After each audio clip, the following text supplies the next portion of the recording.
Pandian store சீரியலில் அடுத்து வர எபிசோடில் சக்திவேல் இருந்துட்டு நம்ம பழனியை பற்றி ரொம்பவே தப்பாக பேசிக்கிட்டு இருக்காங்க.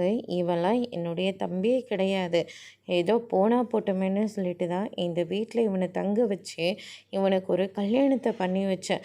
மற்றபடி இவெல்லாம் என்னுடைய தம்பியே கிடையாது. என்னுடைய தம்பியே இருக்கிறதுக்கு இவனுக்கு ஒரு தகுதி இருந்திருக்கணும். 30 வருஷத்துக்கு முன்னாடி நீ வீட்டை விட்டு ஓடி போடும்போது இவனும் உன் கையை பிடிச்சிக்கிட்டு பின்னாடியே வந்தவன் தானே. இவனுக்கெல்லாம் என்ன தகுதி இருக்குது என்னுடைய தம்பின்னு சொல்கிறதுக்கு அப்படின்ற மாதிரிலாம் பேசிக்கிட்டு இருக்காங்க. தேவையில்லாமல் பேசிகிட்டு இருக்காதியா. அதுக்கப்புறம் நடக்கிறதே வேறு. என்னதான் இருந்தாலையும் இவன் உன்னுடைய தம்பி தான். இன்னொரு தடவை பழனியை பற்றி தப்பாக பேசினேன், அதுக்கப்புறம் உன்னை ஒரு இவரோட அண்ணனை கூட பார்க்க மாட்டேன், என்ன செய்வனே எனக்கு தெரியாது அப்படின்ற மாதிரி பாண்டியன் சொல்லிட்டு இருக்காங்க. உன்னால் என்னையா பண்ண முடியும்?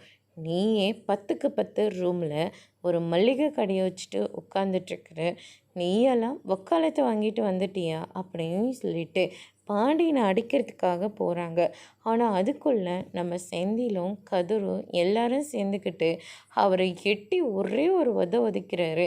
சக்திவேல் இருந்துட்டு கீழே போய் பொத்துன்னு விழுந்துடுறாங்க. எல்லாருமே ரொம்பவே ஷாக் ஆகுறாங்க.